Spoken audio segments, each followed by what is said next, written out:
peran peran ini perempuan dalam ya, pengembangan ekonomi di bidang IT gitu aja. Ulang ya, oke Kak, oke, maaf. nggak apa-apa. Sorry, Kak. Oke.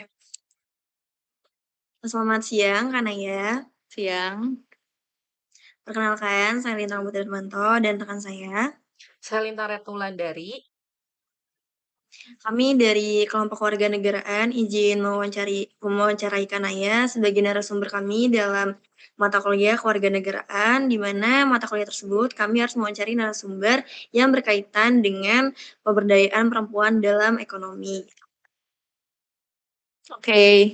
Ya, mungkin dari Kanaya boleh perkenalan karena Kanaya mungkin bisa jelasin sedikit, tentang Kakak nih di sini diwawancari sebagai apa mungkin boleh deh. Oh ya, sebelumnya kenalkan namaku Naya Giovanni. Aku di sini sebagai founder dan CEO dari Cube Studio, salah satu perusahaan IT services dan juga consulting di fokusnya di AR, VR, gamifikasi dan um, metaverse. Oke baik, terima kasih banyak Kak. Oke, Ya, berarti ini mengenai, IT ya Kak ya? yes. Oke. Sebenarnya aku ada beberapa pertanyaan nih Kak untuk Kak Naya, yang akan ditanyakan oleh aku dan juga, Lintang Retno gitu.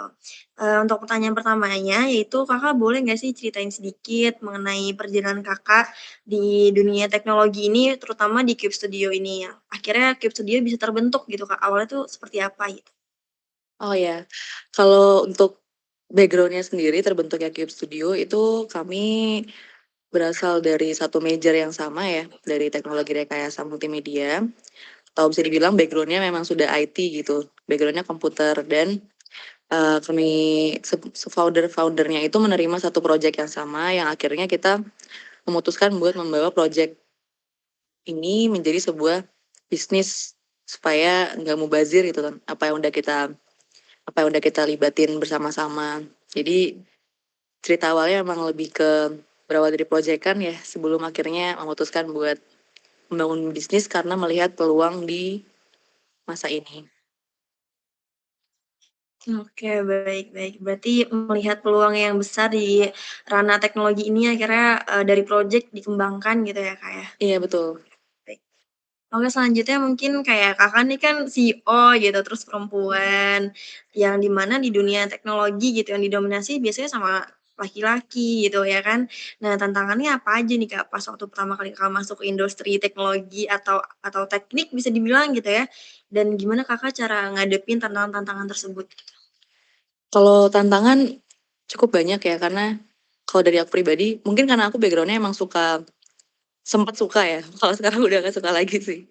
Cuman dulu sempat suka ikut ngulik juga kayak sedikit-sedikit pengen coba terjun misalnya kayak development ke iOS misalnya atau enggak berhubungan sama AI yang berhubungan sama AR.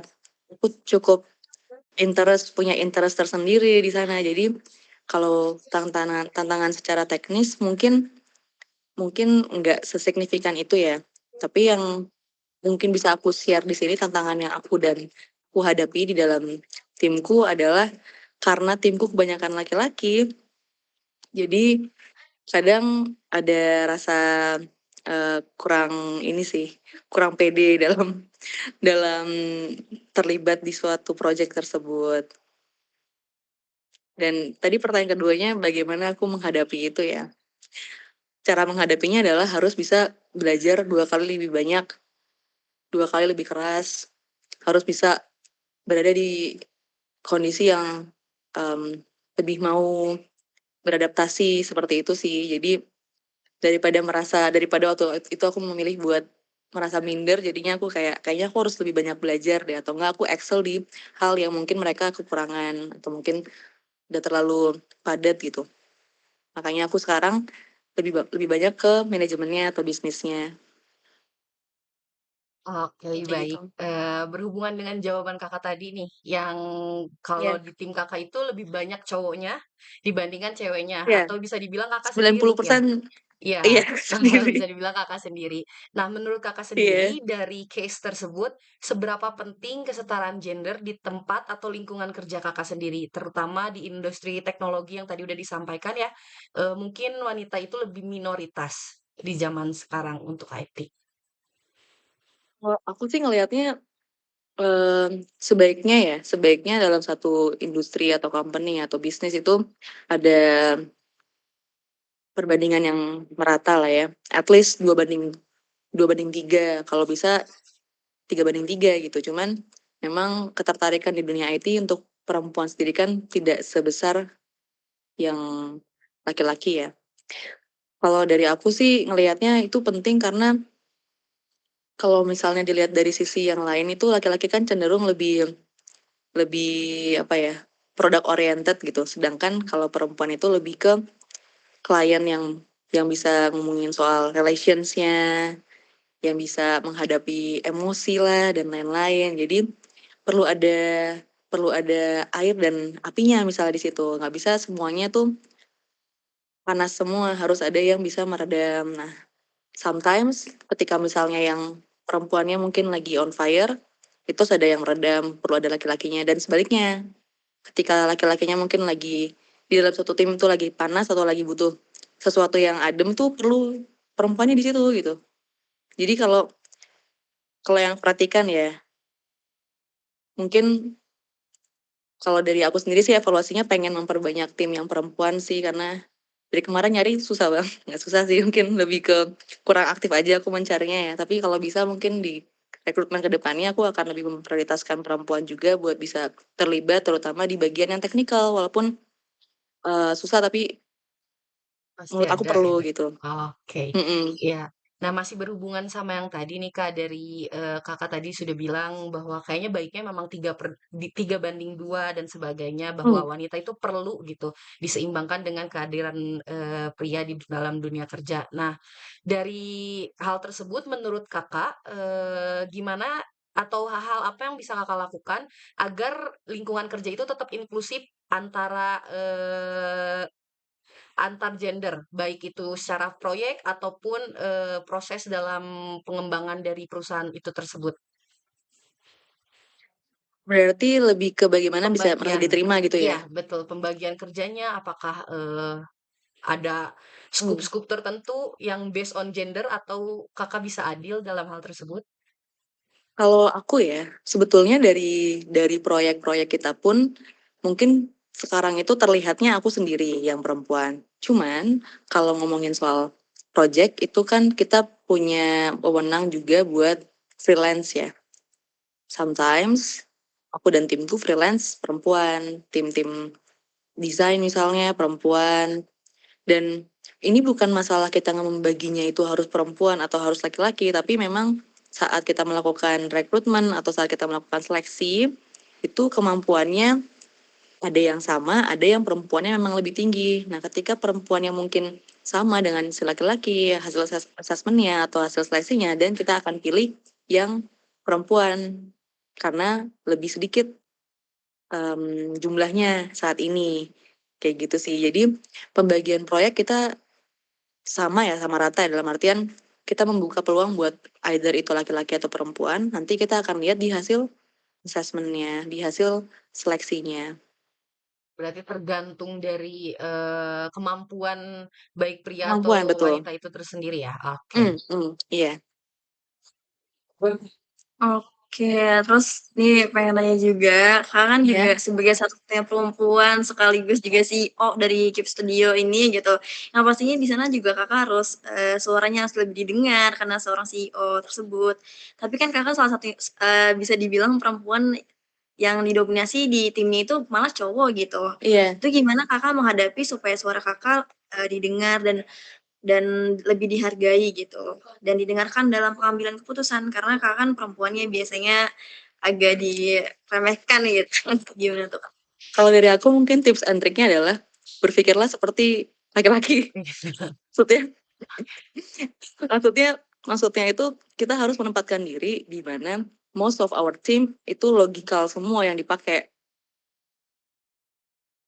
Berarti cara biar kita bisa punya kesempatan yang sama buat bisa didengar sama mereka adalah kita ikut cara mereka berpikir. Kalau menurut aku ya. Jadi menempatkan diri sebagaimana mereka pengen kita punya, kalau gini ya, contohnya kita punya satu usulan. Kalau kita nggak punya usulan yang jelas dan yang dalam artian tuh logis gitu. Itu mungkin laki-laki akan susah buat menerima karena apa dasarnya kamu minta Seperti atau itu. kamu memilih ini gitu. Gitu. Jadi mungkin ini akhirnya melatih leadership juga ya, di mana akhirnya memaksakan diri buat lebih ke Logika gitu ya, Kak? logis, berpikir yang semuanya itu ada reason-nya, nggak boleh pemutusan pengambilan keputusan itu cuman semata-mata karena satu kasihan lah atau mungkin berhubungan sama emosi doang. Jadi kayak itu kita kesampingkan. Jadi lebih ke ada alasannya. Nah, dengan kita memberikan hal-hal yang ada alasannya itu, ada akarnya, itu biasanya ya, mereka yang laki-laki itu punya kecenderungan buat melihat, oh ini masuk akal. Itu kata-kata itu tuh, masuk akal atau enggak. Oh, iya. Nah, kita harus bisa menyamakan cara berpikir kita ke laki. Kalau misalnya kalian melihat, oh mereka perlu mendengar dari sudut pandang perempuan, ya kita bisa menempatkan itu juga. Jadi di situ sisi flexibility seorang perempuan ya, yang bisa lebih kesana kemari gitu. Daripada kita memaksakan mereka yang kelas kepala buat mengerti atau menempatkan diri sebagai kita gitu. Betul betul, setuju setuju. Mungkin kita harus lebih bisa menempatkan diri ya. Karena kita juga seharusnya perempuan lebih fleksibel juga sih memang secara emosional maupun secara logiknya. Setuju. Nah, selain itu nih Kak, Kakak nih pengen tahu, dari Kakak sendiri, kan Kakak juga sebagai CEO perempuan gitu. Menurut Kakak peran perempuan di industri teknologi ke depannya itu gimana? Bakal lebih terbuka atau justru sulit deh kayaknya sepengalamanku gitu? Oh, kalau aku lihatnya sih semakin terbuka ya. Karena sekarang banyak perempuan yang aku perhatikan itu sebagai founder IT bisnis juga gitu. Dan dan malah mereka yang gebrakan-gebrakannya itu bisa dibilang out of the box. Kalau mungkin ide-ide dari kebanyakan founder-founder laki-laki itu straightforward untuk penyelesaian sebuah masalah. Kalau perempuan itu banyak banyak apa yang dikaitkan itu banyak.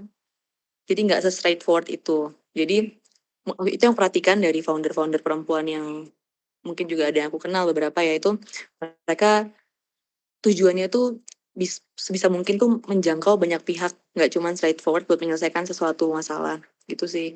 Jadi kesempatannya sangat terbuka lebar buat teman-teman atau siapapun perempuan-perempuan di luar yang merasa terbatas opportunity-nya. Menurut aku enggak, itu cuman bagaimana cara kita approach kesempatan-kesempatan itu gitu. Jadi kalau kita nggak berusaha buat approach opportunity, buat jadi founder atau buat terlibat di industri teknologi, ya bagaimana kita bisa terlibat? Jadi ya harus ada action itu dulu. Dan itu terbuka lebar. Kalau misalnya kalian malah melihatnya sebaliknya ya, kayak oh ternyata perempuan lebih sedikit, menurut aku kesalahannya adalah di minder tadi sih, yang enggan buat terjun gitu. Jadi Oke, terbuka. Kalau dari aku melihatnya akan terbuka buat terbuka. perempuan ya. Oh iya, Iya. oke. Kalau dari keterbukaan tersebut nih, kemungkinan terbuka menurut Kakak, kira-kira, Mm. perempuan ini di bidang teknologi bisa mendorong pertumbuhan ekonomi yang lebih berkelanjutan, apalagi khususnya di bidang, pendidikan dan teknologi inovatif itu menurut Kakak kayak gimana? Dari segi mananya nih, kenapa Kakak bisa yakin itu terbuka akan mendorongnya tuh? Hmm, itu possible ya. Menurut aku, apalagi perempuan itu kan lebih sensitif ya terkait isu-isu yang seperti education, seperti inovasi gitu. Mereka mereka cukup sensitif lah. Apalagi melihat keadaan ekonomi sosial itu kan ada ada emosi yang muncul ya kalau untuk perempuan ya. Jadi menurut aku dengan adanya perempuan di industri tersebut, di industri teknologi, itu ibaratnya tuh si produk atau apapun yang nanti dibikin, inovasi yang dibikin itu jadi punya karakter gitu. Kalau ada si founder atau si hmm, ada perempuan yang di dalam Ada peran timnya atau di perempuannya dalam gitu ya? industrinya, ya memberikan memberikan karakter yang lebih apa ya, terasa lah Oke. dibandingkan hanya Lebih sekedar empati gitu ya, Kak? hmm, betul Lebih betul. Jadi itu menurut aku dampak yang bisa di apa ya, diturunkan dari adanya tim yang perempuan di dalam sebuah sebuah organisasi. Terus yang kedua terkait berkelanjutannya, sustainability-nya juga menurut aku sama ya. Perempuan itu lebih lebih bisa berpikir untuk long term, menurut aku ya, menurut aku ya. Karena lebih lebih khawatiran orangnya gitu. Ntar kalau kayak yang ini, cara yang ini mungkin nggak ya bertahan 10 tahun lagi, ternyata mungkin kalau kalau perempuan karena kita udah berusaha mitigasi resiko yang mau terjadi. Kalau laki-laki mungkin dia penyelesaian masalah buat 1 2 tahun ke depan, kita udah bisa lebih ke jangka panjang, udah persiapan lah. Jadi itu sih yang aku perhatiin ya. Sangat bisa membantu pertumbuhan ekonomi. Oke, berarti Kakak sangat sepakat bahwa perempuan itu bisa loh berperan di bidang teknologi dalam mendorong, pertumbuhan ekonomi ya. Nah dari, Yes. kesepakatan atau, point of view yang Kakak sepakati tersebut, kira-kira Kakak punya pesan nggak untuk perempuan muda di luar sana juga yang ingin masuk ke bidang teknologi ataupun, industri pendidikan seperti tadi, biar bisa sukses kayak Kakak, apalagi Kakaknya jadi CEO gitu, kira-kira ada pesan. Saranku, harus mau mencoba ya. Meyakini bahwasannya semua itu bisa menjadi apapun. Mau jadi CEO bisa, nggak harus di dapur. CEO di dapur juga, aku juga suka masak gitu. Walaupun nggak enak makanannya. Jadi Oke. harus harus punya kemauan buat terlibat itu, Ah, kemauan buat terlibat. Kalau cuman kemauan buat dapat uangnya doang itu kurang. Ya, harus terlibat dalam artian tuh emotionally, terus waktu terlibat, pikiran terlibat, ya itu sih. Nanti semuanya keberuntungan itu pasti mengikuti gitu. Tapi kalau oh, kita setengah-setengah kayak adalah waktunya buat yang lain, pikirannya buat yang lain, emosinya doang di sini, nggak bisa kayak gitu kan. Jadi itu harus lengkap tuh pikiran, emosi, waktu, tenaga. Jadi ada 4 menurut aku yang perlu teman-teman bawa ketika mau ada di industri ini ya sebagai perempuan. Oke, setelah melihat perjalanan Kak Naya di Cube Studio ini gitu, apa sih yang Kakak harapkan, yang terjadi di industri teknologi khususnya karena Kakak di teknologi dalam kesetaraan gender? Karena Kakak sendiri kan CEO langsung gitu yang perempuan satu-satunya bahkan di tim. Kakak berharap apa di industri teknologi ke depannya? Kalau aku sih berharapnya kalau bisa sih setiap rekrutmen-rekrutmen di industri tersebut itu memang memperhatikan hal tersebut kayak mungkin kalau di company-company besar sudah lebih aware. Tapi kalau di startup mungkin mereka belum melihat itu sebagai hal yang penting gitu. Tapi harapanku di kedepannya even startup kecil pun sebisa mungkin menerapkan kesetaraan gender supaya terbiasa dengan suasana dan situasi di mana semua itu equal.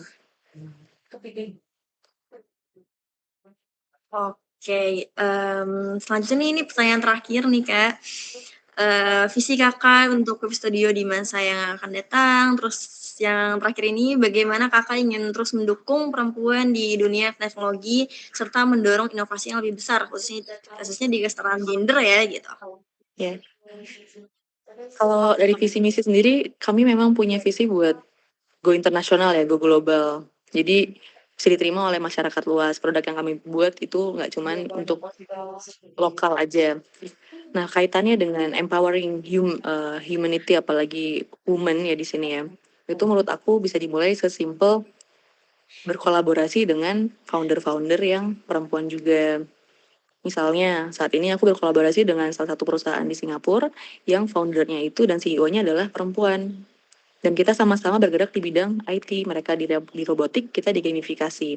Di situ kan kita bisa mengkolaborasikan output berupa pemrograman game robotik misalnya.